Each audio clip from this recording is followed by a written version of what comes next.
This is Gareth Southgate, and this is the Three Lions podcast.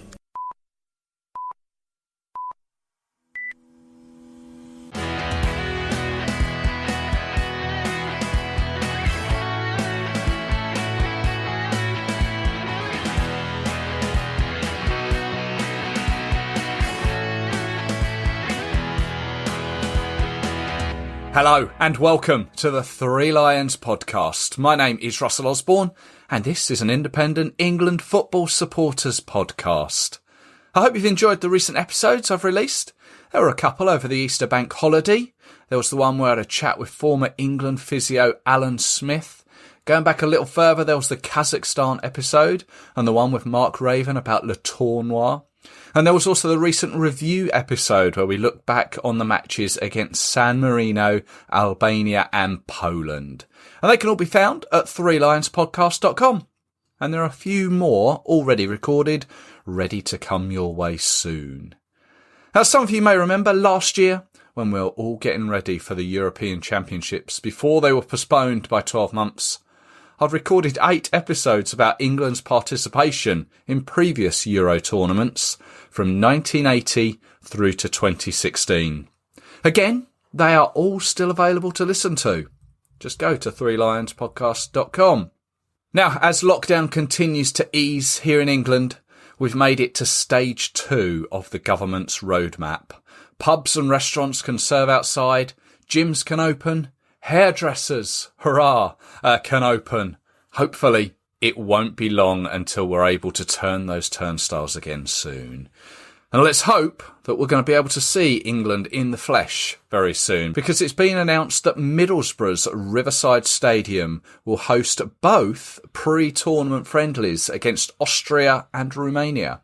The Austria game takes place on Wednesday the 2nd of June, with kick-off at 8 p.m, and Romania 4 days later on Sunday the 6th with a 5 p.m. kick-off. Now, the last and only time the senior men have played at the Riverside Stadium was back in June 2003 when they beat Slovakia 2-1 in a Euro 2004 qualifier. Although they did play back at Middlesbrough's previous ground, Ayresome Park, quite some time ago. Both the under-21s and the Lionesses have made it their home quite recently, though. Now, with UEFA taking control of Wembley prior to the Euros, these games were always going to be on the road. And I've no issue with it being at Middlesbrough. It's going to be a nigh-on 4-hour each-way drive for me, if I'm allowed to go. And with not watching England in the flesh since Kosovo away, an 8-hour round trip, least of my concerns. Although I did find it surprising that they're going to host both games. This was decided as apparently it is supporting a COVID-secure environment for the squad. As I say, at the time of recording, it's unknown if supporters will be allowed access. We're just going to have to wait and see. Now, as the deadline for UEFA's announcement for those European Championships approaches, there is still much speculation about it all. Wembley have announced that all group games will accommodate 22,500 fans, which is great. But at the moment, we still don't know who will be the lucky few to get their hands on one. I think I'll wait until everything is finalised before commenting much more on here. But I did like the statement put out by Block 109, wanting a fair and transparent process in the distribution of tickets, which I think is fair. Let's just hope this is the case. Now, on to this episode. A while back, I had a chat with Eddy Brimson, author of various football-related books, and it was my pleasure to hear some of his stories following England over the years.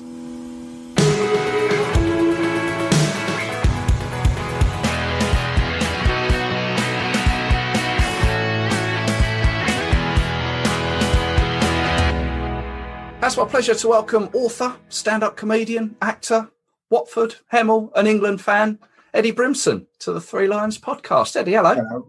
Hello, Russell. How are you, mate? I'm very well, thank you. Yourself? Yeah, I'm very good, Tom, mate. I'm very good. We're looking forward to some football coming back.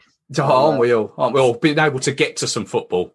Yes, yeah, at last. I'm really getting itchy feet now. I've got a club just down the road from me here, and it's a lovely little setup.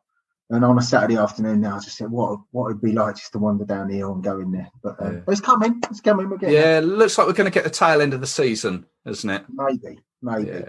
I'm not so keen on what they've announced with the FA Cup semi-finals, not letting fans of the clubs in. That's a bit wrong after all this time, but, it's the FA, in it. They are what they are. Yeah. Author-wise, just say you're like a stand-up comedian, you're an actor, but I think possibly people may relate to you more initially as an author. Derby Days, Hooligans were, I think, one of your earlier novels. Everywhere We Go was the first big one, wrote that, and then there was Derby Days, England, My England, and then Capital Punishment, and then we sort of fractured, went in different directions. I've made a couple of documentaries following England at tournaments, and I did Tear-Gas and Ticket Touts out in France in '98, both the book and the video, and God Save the Team in 2000. And then in 2012, I went to Ukraine and made a film out there. Some people don't get football. I don't get those people. So, I just saw that earlier today, actually, and I thought, well, I haven't seen that yet. So, I'm going to tap in on that. But it's a weird one. What happened is we made the video, and usually I go sort of guerrilla style. I do everything on my own. I go out on my own, stuff like that. Yeah. I went with a director and a cameraman to that one. We got some really good footage, and then at the end, FIFA sort of threatened to ban it, which for me was a golden ticket. The film FIFA wanted to ban, but they lost their bottle, and the film changed direction a bit. And then just when we released it, the producer had a nervous breakdown and went AWOL for like 4 months. And so we just missed the boat. But it's up on YouTube. It's free to watch. I'll put it up on there, and it's it talks a lot about it. It's more to do with the importance of football, as well as obviously being at a tournament with England fans. So it's good fun. It's a good trip. That's a trip. Yeah, well, I remember being there in the Ukraine for that one. Yeah, we'll tap onto that one in a bit. I mean, I must admit, I'm generally not a fan of like the hooligan sort of book side of things. But as I've mentioned before, over lockdown, I kind of got into more books, and your two came up, as you mentioned. Tear-Gas Ticket Touts was of France 98 World Cup, and God Save the Team was about Euro 2000. I mean, both of those I must have rattled through those in a space of a couple of weeks. They must have some great memories. I mean, you certainly met a lot of personalities on both those journeys. Well, that's the beauty of following England away, isn't it? The people you meet. It's I've made some really good mates following England, and people I keep in touch with a lot. And those books, and also the first film, Tear-Gas and Ticket Touts, got me quite a bit of kudos with England fans, because they understood that I was on their side, because I'm just one of them. Yeah. So I told it how it is, particularly after France in '98, what happened down on the beach in Marseille, and then coming back to England and seeing how the press had cut it to make it look totally different. And but I had the full video from start to finish and just showed exactly what happened. And the press didn't like that. They got the ump about that, because it just showed them up for what they do to England fans, or certainly did back then. Anyway, they're not good to England fans. No, for the bad angle. You were certainly in the thick of it, though, weren't you? Yeah. It was a scary. The scariest part was on the way back trying to get back to the room, because I was walking along a road on my own, and there's two other lads behind me were walking along, and one had a cross of St George around his waist, and then this group of 50 locals came around the corner and chased us up the road. It's like, but that was dangerous, because of course you don't know where you're going. But it was an incredible trip. Marseille was a horrible place. I didn't like it at all. But the people I met on that trip and the other stuff that happens, it's just brilliant following England. And with all the grief that was going on back then, particularly in 2000 in Belgium with the police, you could literally be 50 yards away and you wouldn't know what was happening. You can be sitting there having a drink and a meal outside in a cafe, and you wouldn't know it was kicking off. It's just, people just think it's all about that, but it's not. There'd be 20, 40,000 England fans travelling to tournaments out there back then, and so it's only a very few people where that's kicking off with. But if no one's ever been England away, you've got to go. It's incredible. Oh, yeah. I mean, the amount of people that have told me that, I mean, I know obviously from experience, but yeah, England away is just something else. I mean, and you're not the only one to sort of go without tickets and with no accommodation booked. I mean, I say that's part of the fun as well, isn't it? That's all the fun for me. Just for me, is a big bit of it is I've got no time whatsoever for the FA, and joining the travel club, to me, just giving them more money. I mean, you're probably better off. The chances of getting a ticket now are so corporate. You're probably better off buying 50 Mars bars and then in a competition than you are of being a member of the England Travel Club. And so it's kind of trying, in some ways, to try and prove them wrong, which is why I like to do it that way. I can't stand the FA. They've just destroyed certain aspects of the game, you know. So, and you just end up in, you just meet the most amazing people and end up in with the most brilliant conversations in bars at night. And, who knows where you're going to end up. It's brilliant. I mean, tell us about the story for the Argentina game, 98. How you managed to wangle a ticket for that? I read it and I thought, really? Read that again? It was brilliant. When my mate Smurf, right, and I have to say this when I was out there, of course, England, Argentina, everyone's singing, but Argentinians are brilliant. The fans are brilliant. And even in the ground, they're the most intense fans I've ever come across in my life. And I was up the Argentinian end, and they were incredible, brilliant supporters. It was intimidating, but you knew it was all right, you know. They were like gold dust, those tickets. And my mate Smurf, I went with my mate Smurf, and someone put a ticket in his hand and he checked it and then gave it him back. And I was like, what are you doing? You had the ticket. And he was like, what? Because, mate, you had the ticket. And anyway, this guy come up to me. He wanted €300. I had €100. So I goes, let's have a look at it, mate. Give it here. I just want to check it's real. He gave me it. I saw it was real. I goes, there you are. And it was rolled up. I goes, there you are, mate. I'm giving him money. It was a local. And he opened it and it was €100 there. That's all I had. And he goes, he kicked off about it. And there's a load of other England there as well. And he you've only given me 100. I goes, mate, it's up to you. You can take that or you try and take it back. And all these other England fans just went, it's all right, mate, you go in, we'll look after him. And then I swapped that ticket. With another bloke who wanted to be up the other end because I thought, well, if I end up sitting down next to him, he might dump me. Of course, yeah. But as it turned out, I was sitting with about another 20 other England fans in that little bit. But very, very fortunate. The most fortunate one I've ever had was in Charleroi, England versus Germany. It was incredible. I'd gone into a bar, had no chance of a ticket, and I've never not got in, except for the only one I didn't get into was Marseille, and that's because an England fan tried to rip me off for a ticket, and I wasn't prepared to do that. It really annoyed me that a fellow England fan did that. There's about 10 minutes to go. I've gone into a bar. I thought, right, I'm not going to get a ticket here. And then I just thought, what am I doing in a bar? It's still 10 minutes. So I'm walking up towards the ground, and it was starting to get a bit empty because everyone was in, everyone was finding bars. And there was this bloke sitting on the bonnet of this car, really, really drunk. And I saw this bloke walk up to him in trousers and a blazer, and he just walked up and he put something in his hand. And the guy looked at it and I saw it. I ran out. I goes, hey, mate, what's that? He goes, well, that fella's just given me a ticket, but it's probably and I goes, let's have a look. I looked at it, saw it was real. And I goes, mate, he's giving us, that's a ticket. He's like, what? Some fella from Shrewsbury, if I remember rightly. Yeah. And so I've seen the geezer going on, and I've ran up to him. I go, hey, mate, he goes, whoa, calm yourself down. Just walk along next to me. I goes, mate, he goes, mate, just calm yourself down. Walk along. Just walk next to me. And then he pulled out, he had about 5 of them. No. And he goes, he goes, here, take this, and just slipped me a ticket. And I stopped and looked at it and looked up and he was gone. He had about 5 of them, this geezer. And I was like, I don't believe this. So I ran back and got the other guy. 2 minutes later, we're standing we were surrounded by loads of Germans. Yeah.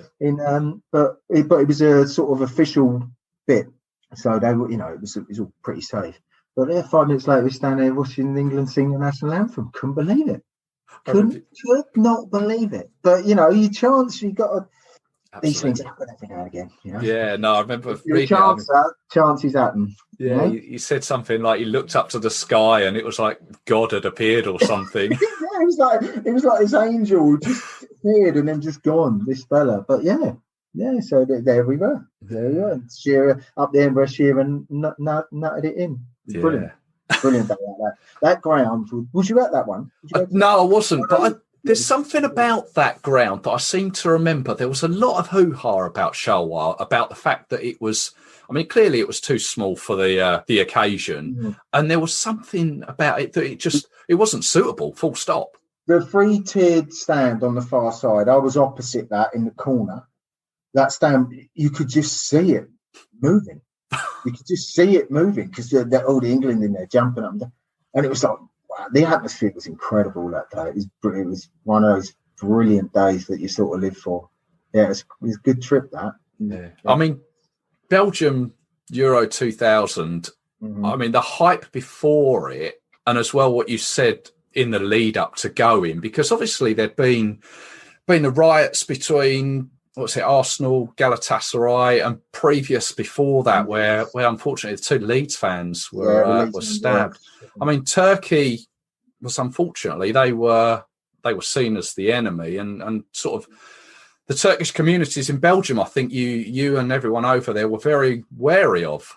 The big problem in 2000 was, and it was so blatantly obvious, the Dutch police were fantastic. They were there, they made a presence, but they weren't in your face. And Holland being Holland, people were doing what they were doing. The second you crossed the border into Belgium, it was riot shields out, the coppers looking for it to kick off constantly. Everywhere you went, the coppers were like really in your face. It was really dangerous. And it just showed you a lot of it is to do with the policing, because in Holland there was no problems whatsoever with it. But Charleroi, the coppers were properly out for it. And, once that starts, and there's always a few wanting to kick it off, once, you combination of the two, and it just got, you had to have your wits about you. One of the best things that, I know I shouldn't, but they deported a lot of people that day. And then after the game, it was how to get back to the port. Can't even remember what port I went to. But anyway, they put on a late night train. It was real cattle class, and they got as many England on it as possible. And then just as we pulled in, I think it must have been Calais, right? But just as we pulled in, lining the track, it was just coppers with guns, dogs. Yeah. And it was like, this is like World War II. And they got us off, put us in this massive pen, and it was all coppers with guns just surrounding it. And we just started singing The Great Escape. It was one of the funniest things that's ever happened on an England away game. But yeah, did they get it? They just wound them up even more, But it was a beautiful. It was the humour in following England is brilliant sometimes. And that was great. I wouldn't have missed that trip for the world. It appears like you went backwards and forwards. And what was it you said to your wife? I'm just going out for a few hours, and then you clear off over the channel. Yeah. Genuinely, when I got to in France in '98, when I arrived in Marseille, and we heard that this is really dangerous here, and there was nowhere to get. I was on my own. There's no way of getting accommodation. There was a long queue of people at this accommodation desk, and no one was taking English fans. And then all of a sudden, something come. I let some people go. I was at the front. Some people passed me. Go, oh yeah, there's only two of us. Well, someone's got a room for two. And then someone said, I've got room for 5. So I was at the front. I goes, oh, does anyone else? Who's looking for a room? And I ended up with these two of these guys from Gillingham, and one had actually told his missus he'd just gone down the road to get a paper. He'd actually told her. He said, I just need out to get a paper, love. And then he rang her from there. Oh dear, great. I don't think I'd get away with that. I don't think I would. No. I had to keep bombing backwards and forwards to keep mine happy. But there you go. So, I mean, that was 2000. Did you... I mean, obviously there was Japan 2002 after that. I went to that one. Did you not fancy that one? No, the next tournament I went to was 2012 after that. Because I kind of I didn't go to Japan. I got a bit cheesed off with the attitude of the players, and the lack of respect that they're giving the fans here. A real turning point was when Rooney had a go at the fans when they got booed off. How dare you? And you hear about the fractions where certain players from certain clubs wouldn't sit with them, and you just think you've got no understanding of what people go through to follow you overseas. And so I really felt I lost a lot of respect for the players, and I just thought, what? I can't be bothered to spend the money on that. But then, 2012 come up, and I thought, that sounds fun. Ukraine sounds fun. So did you sort of notice a difference 12 years on between sort of Belgium? Well, obviously, the numbers that travelled were down because, as ever, the brilliant British press tried to scare everybody off of going. Sol Campbell's that Panorama documentary with its shocking programme. Panorama full stop these days. It's agenda of it all the time. But it stopped so many people going. And the Ukrainian people were fantastic. They were absolutely fantastic. Everyone I met couldn't have been more helpful. And it was. But obviously, it stopped an awful lot of people going. For us to be outnumbered in Kiev by Sweden fans, something like 3-1 or something, it was weird. But it was again, that was a great night, wasn't it? Yeah, I mean, it was literally a sea of yellow in that ground, wasn't it? Yeah. What a great night. And also playing Ukraine in Donetsk, that was fantastic playing them in there. Just that little corner that we had, and just, I don't know. It's something about being an England fan overseas, because, everybody hates us, don't they? It just goes without saying. But, But again, once the game was over, before the game, not a hint of anything. It was brilliant. Loved it. So, I mean, here we are, 2012, 9 years on. How do you feel about England now? I know you've already mentioned like your love for non-league and that. What's the sort of thoughts for England? I think the two games they've just had with Albania and San Marino, they're getting a bit of stick, but you can only beat what's in front of you. They're doing what they have to do. Yeah. I think there's a couple of years ago, the attitude seemed to be better. It seemed like we've got a new crop of young lads coming through. It looks like this could be really promising. But they seem to have fallen. Some of them seem to have fallen back into that same old. The second they play for England, they just, something mentally happens to them that they're kind of better than they are, and it's all about. It's not really the team thing. And that lot came through, it seemed to be they bonded more as a team, and it looked really promising. But they've got the talent there. The players are there to do something. It's just. Every tournament you need a bit of luck, don't you? Yeah. You just need that little bit of luck, and it could happen. Could happen. Let's hope so. That's why we go. Yeah.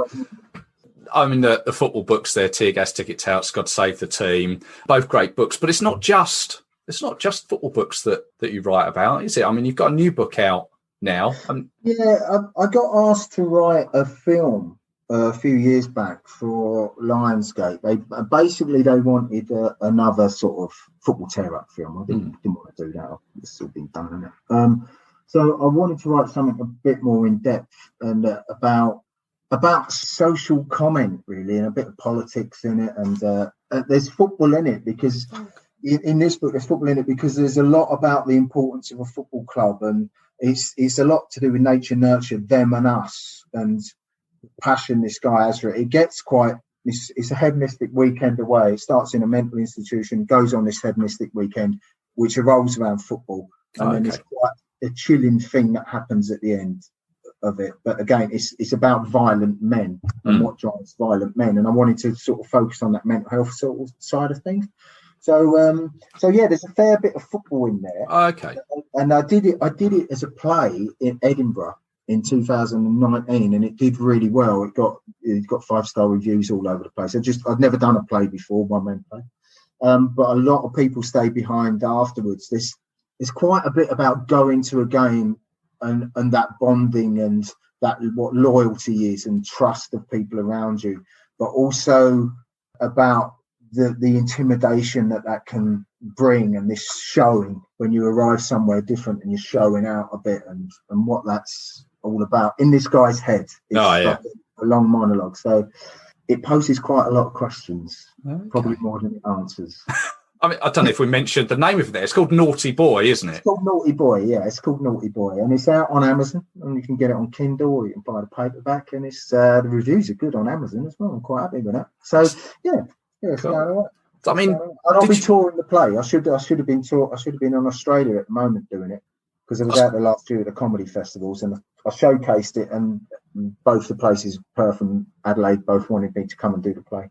So, I mean, obviously, COVID has put a spanner in the works at the moment. Are you rearranged and all that sort of thing? Yeah, there's tour dates coming up. So I've got a couple in Cambridge. Where am I? Cambridge, Winchester, Carl Shorten, Leek. Got one up here. So yeah, there's 10 dates in. I can't remember where the other ones are. But that'll all be on my website. Go on then. What is the website? My website is it's Eddy Brimson. It's www.eddybrimson, but it's Eddy with a Y. So it's EDDYBRIMSON.com, and there's bits of comedy up there. There's a couple of clips from the play. If people are interested in that, and you'll get a feel for the book, and it might put you off, it might not. We shall find out when I read it. I'll certainly give a review out there on it. I mean, you're acting as well. I didn't realise that you were an actor as well. I've dabbled. Right. Okay. For the last 20 years, I stopped writing the football books because I needed to do something that basically it was down to me whether it failed, or if it failed, I couldn't blame anyone. If it went all right, that's down to me, and no one could take the credit for that. So that's why. So for 20 years, I've been doing stand-up, traveling, which has been great, traveling. But no one's really put two and two together. That I went from that to that, and every now and again, I do a little bit of acting. But the play was the first time I properly acted something. Well, that's not true. I did a play a few years ago, but called England Away, which was all right. Did all right. Okay. Yeah, we did a little tour with that. It was some guy. It was I did it for a theatre company in Brighton. But I was playing stand up, coming on for every 15 minutes and doing 5 minutes of stand up. So it's weird. It's a weird concept, but it works. It works, and it pays the bills. Then who's to argue? Yeah, that's what you want. What I would urge of people after all this is that I've really, because of my nature of my business, I'm on the road all the time. I watch a lot of non-league football, and the pleasure I get from that now is like the pleasure I was getting following Watford in the 70s and 80s. I would urge people to go and check their local non-league club out and get into that, because the people are brilliant, and the enthusiasm is, everyone says, the biggest game of the week is Liverpool Man United. It's not. It's the team you support, whether that's Emil, League Town, Newcastle Town over the road there. That's the most important game. The beauty of non-league is that when you get a player, every now and again a player will come through your lot or the other lot. You'll see a player and go, he's above this. But we've had a couple of Emil who have gone on to play professionally at Portsmouth. And when you get into a club at that level, rather than wanting to keep your players, you're really happy to see that go on. And you find, personally, I found my love for football again. And so go and watch your local team. Go and give them some money rather than the FA. And in these times, you're right. I mean, local football, they're not sort of benefiting from the amount of money that Sky pump in. And so, to put money into local football is good. And likewise, the arts as well, which you benefit from. Yeah, we've had a struggle, but that's all coming back. Good to get the diary's looking good, so we'll get there. Good stuff. No, I wish you all the best, and look forward to receiving the book and having a flick through it. All right, mate. Well, let me know what you think. I'll be waiting for your review. Lovely. Eddy, thank you very much for your time. Thanks for having us, mate. It's been an absolute pleasure.